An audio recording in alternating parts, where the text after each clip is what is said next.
So I watched Joker, Folie, Deux, directed by Todd Phillips, and I have some thoughts. Admittedly, I had no idea what the title Folie à Deux meant, so I looked it up, and apparently it's French for stupid fucking dumbass movie, and I think that's pretty accurate. Now, I was nervous, but still looking forward to this one. The trailers look pretty good, and I think Lady Gaga is a good actress, and I did enjoy the first movie. Actually, it just now occurred to me that I've never reviewed the first movie, so let's do that real quick.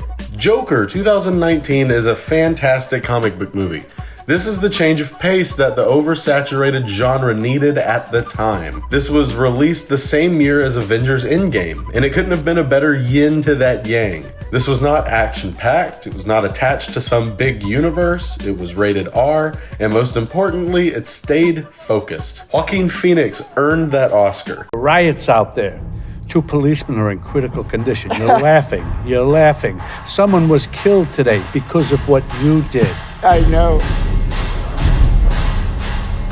He gives one of the best performances that I've ever seen in a comic book film. His only competition being a man playing the same character, and then Hugh Jackman and Logan, I guess. Apart from the writers treating the audience like an idiot during some of the plot twist reveals, I found the first Joker to just be really refreshing. If we're talking about standalone comic book movies, I think I prefer the Joker to the Batman, so there's that.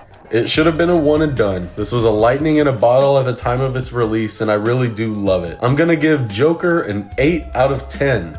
Now let's move on to Joker Folie à Deux. One of my least favorite arguments that I hear a lot when talking about a movie is, what was even the point of that movie? Like, one of my favorite movies that I will defend until my dying breath is It Comes at Night. And literally nobody I know likes it because nobody gets it. I just really hate this argument, and I always have. That's why it absolutely pains me to say when I finished Joker 2, all I could think to myself was, what was the point of that movie? It's 2.5 hours long and 3 things happen. 1. Arthur spends time in Arkham getting bullied by the guards. 2. It's like a courthouse drama that does nothing more than just recount events from the first movie.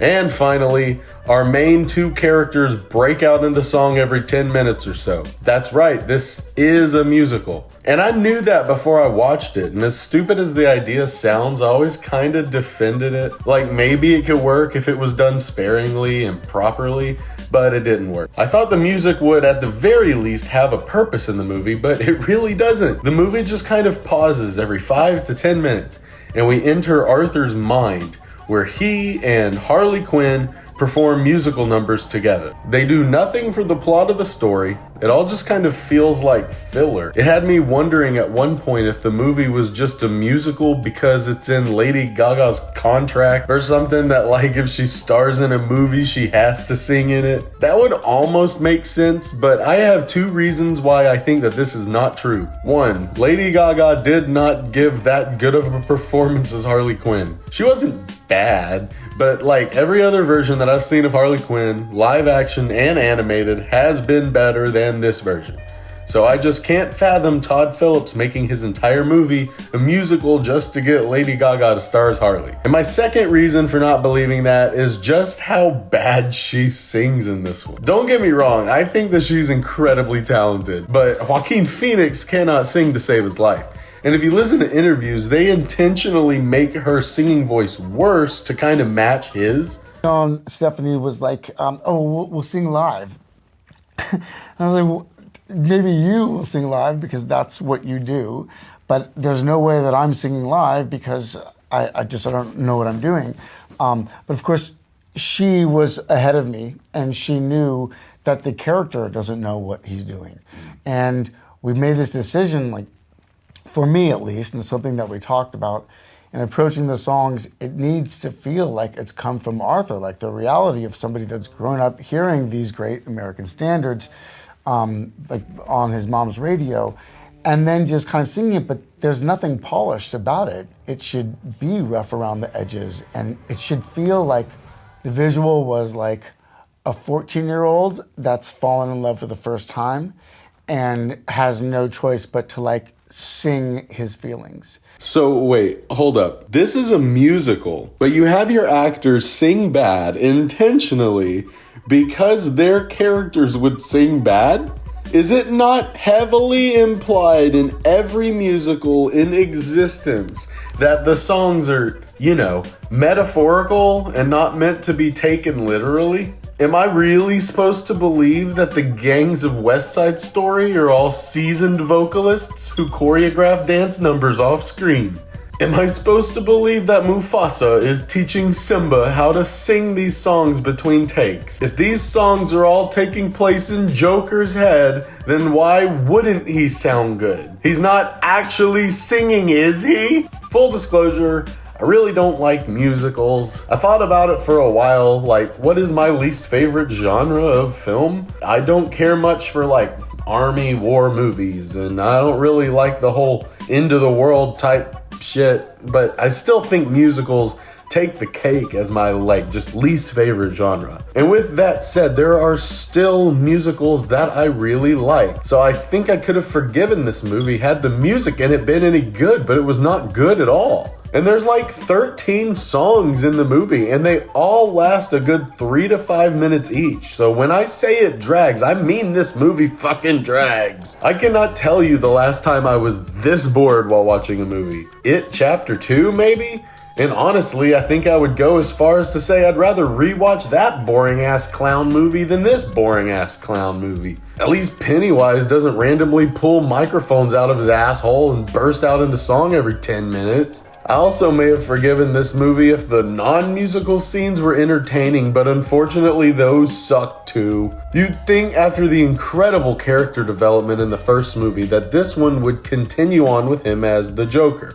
But that's not the case. He's back to being pathetic Arthur again. In fact, he might even be more pathetic than he was in the beginning of the first movie. So I was thinking, okay, maybe we'll just kind of see him rediscover that part of himself and become something even bigger than he was in the first movie. I mean, that's kind of what the trailers were making it seem like anyway. Also not the case. Arthur does not become the Joker in this movie. The Joker is actually revealed to not exist. He actually never existed. And Arthur is nothing more than just a pathetic incel. Yep, if that's not a big enough middle finger to the fans of Batman, then this next part definitely will be. Just to hammer home how pathetic Arthur is, they wrap up his story arc by having him lose the court case they've played out this whole movie, get dumped by Harley because he's revealed to the world that he's not the Joker, and then he gets raped by 2 guards in prison. So then, after our beloved comic book villain is done getting ass raped, they have this random psycho from Arkham come up and stab him to death. And so now Arthur dies a pathetic, wimpy death, and this movie ended. That's literally it. Arthur's in prison, Lady Gaga shows up, and he wants to fuck her because duh. And he does fuck her, and he comes in 5 seconds because duh. They sing a dozen shitty songs together inside of his brain. They spend another 30 plus minutes in a courtroom just recounting events from a movie we've all already seen just to have him lose, get thrown back into Arkham, get dumped, get raped, and then fucking die. It's almost like Todd Phillips was just so mad that his first movie was so well received and made him over $1 billion that he just had to fucking ruin it. That's right, this movie is so bad, it makes the first movie worse. In fact, I'm lowering my score for the Joker a point. Joker is just a 7 out of 10 now, purely for the fact that its sequel exists. So I'll say it again. I do not know why this movie exists. It seems like just a big middle finger to anyone who enjoyed the first movie. But I also don't see it appealing to people who didn't like the first movie, because typically the people who don't like the first Joker seem to just want more comic book accuracy and more action and things like that. This movie had none of that. The only violence in the entire 2.5 hour runtime is when Arthur gets stabbed at the end. I'm sorry, is this not a movie about the Joker? Do you remember just how violent the first movie was? It wasn't action-packed by any means, but when the movie wanted to get brutal, it got pretty brutal. Not this one. This time we sing some songs and do some twirly twirls. It's hard for me to put into words just how much I hate this movie, and I don't say that often. I guess I could talk about the positives now. The shots of Gotham City are gorgeous, like really good cinematography for the most part. The acting is pretty great, again, by Joaquin Phoenix. He does do a really good job in the role, but when you're so distracted by all of the bullshit that's going on around him, you stop noticing or even caring about the fact that he's giving such a good performance. So yeah, that's like pretty much it for positives. I guess it can redeem the movie a little bit. Like, not really, but you know, if you care about the number that much, then I guess I'll give Joker Folie a 2 out of 10. Like, a very generous 2 out of 10. So, thank you. Bye-bye.